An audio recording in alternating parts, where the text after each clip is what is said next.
राजगढ़ में स्थायी एसडीएम की मांग तेज। अलवर से संवाददाता जेपी वर्मा की रिपोर्ट।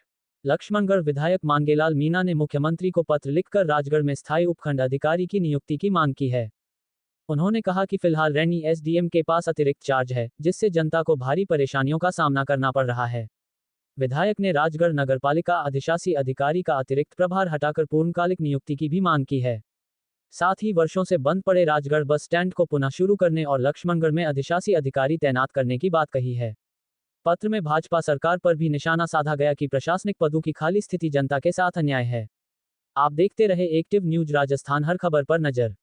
राजगढ़ क्षेत्र के लिए मांग उठाना, आपने अब तक इस मामले में मांग करी, तो अब तक आपको क्या निष्कर्ष मिला और आगे आप क्या कार्रवाई करें? अभी हमने विधानसभा क्वेश्चन किए थे, मांग की थी, अगर नहीं करेंगे तो हम इनके सरकार के खिलाफ आंदोलन भी करेंगे और लोगों के साथ में लेके इनके खिलाफ धरना प्रदर्शन करेंगे। और दूसरा क्या है कि विधानसभा में फिर क्वेश्चन करूंगा इनसे, विधानसभा में बात करेंगे आमने सामने, और सरकार को निश्चित रूप से झुकना पड़ेगा और काम करना पड़ेगा।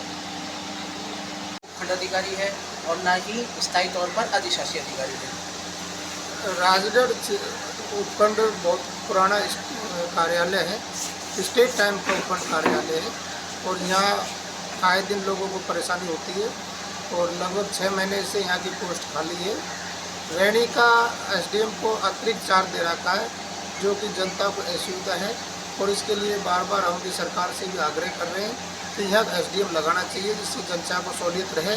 और ये सरकार है जो किसी जनता की सुनती नहीं है, जनता के प्रति इनकी जवाबदेही नहीं है और ये यहाँ कोई भी अधिकारी नहीं लगा है, ये जनता के साथ छलावा है और ये प्रताड़ित करने की भावना से काम कर रही राज्य सरकार है। जो रहा ईओ का, ईओ यहाँ पोस्टिंग उसका है, लेकिन अतिरिक्त चार्ज 5 और दे रखे हैं एडिशनल। तो इससे क्या है, 5 जगह हो जाता है, तो 5 जगह कैसे जाएगा? 6 दिन का तो 5 दिन का कार्यकाल ही होता है, सैटरडे संडे की छुट्टी रहती है। तो लोग क्या उससे भ्रमित होते हैं, वो कहता है मैं लक्ष्मणगढ़ हूँ, और लोग लक्ष्मणगढ़ बात करते हैं तो कहता है मैं राजगढ़ हूँ, तो अन्य जगह बताता है। इसलिए सरकार है जो फेल है, तो इनका अतिरिक्त चार्ज को हटाना चाहिए, राजगढ़ को स्थायी तो काम करने के लिए। राजगढ़ अपना आप में नगर पालिका नगर परिषद के समतुल्य है, बहुत बड़ा क्षेत्र है और गंदगी का आलम लगा हुआ है। और इस तरह से जैसे सफाई के पैसे कहा जा रहे हैं, सरकार पैसे देती है तो सफाई व्यवस्था बिल्कुल ख़राब है और जिससे बीमारियां भी फैल रही हैं और कोई ध्यान नहीं है किसी का भी। नाले भरे पड़े हैं, जबकि बरसात के सीजन से पहले ही नालों को सफाई करवा देनी चाहिए, कि इसमें पूरी तरह विफलता है।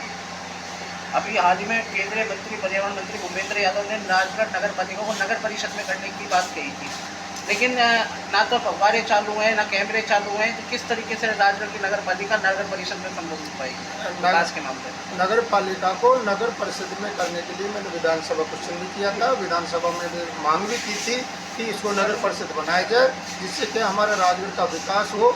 लेकिन अगर बनवाते हैं, सरकार बनाती है तो सरकार का हम स्वागत करते हैं उसके लिए, लेकिन बनाए तो सही नहीं, बात ही बात करते हैं, काम नहीं है। नगर पालिका के जो पहले कांग्रेस सरकार में जो सैंक्शन थे वर्क, वो विद हेल्ड पड़े हुए हैं, उनके पेमेंट नहीं कर रहे, वो काम नहीं हो रहे, सफाई के लिए पैसे नहीं दे रहे, कर्मचारियों को पैसे नहीं है। ऐसा ही हालत लक्ष्मणगढ़ में बहुत बुरी हालत है कि ना सफाई है ना कोई काम है, सारे काम अधूरे पड़े हुए हैं, कॉन्ट्रैक्टर का पेमेंट नहीं है। ये स्थिति है सरकार की, बातें करते हैं। ऐसे ही मैं आपको उदाहरण दूंगा, इसने पिछली बार क्या है, जैसे कि योजना की घोषणा तो कर देते हैं, यानी इनने मेवात योजना की घोषणा की थी, 50 करोड़ रुपए दिए थे, 50 रुपए की सैंक्शन नहीं निकाली, और इस साल भी 16 करोड़ रुपए की मेज विधानसभा में थपथपा के तोड़ दी और 100 करोड़ की घोषणा कर दी। घोषणाओं से काम चलने नहीं है, जनता को काम चाहिए।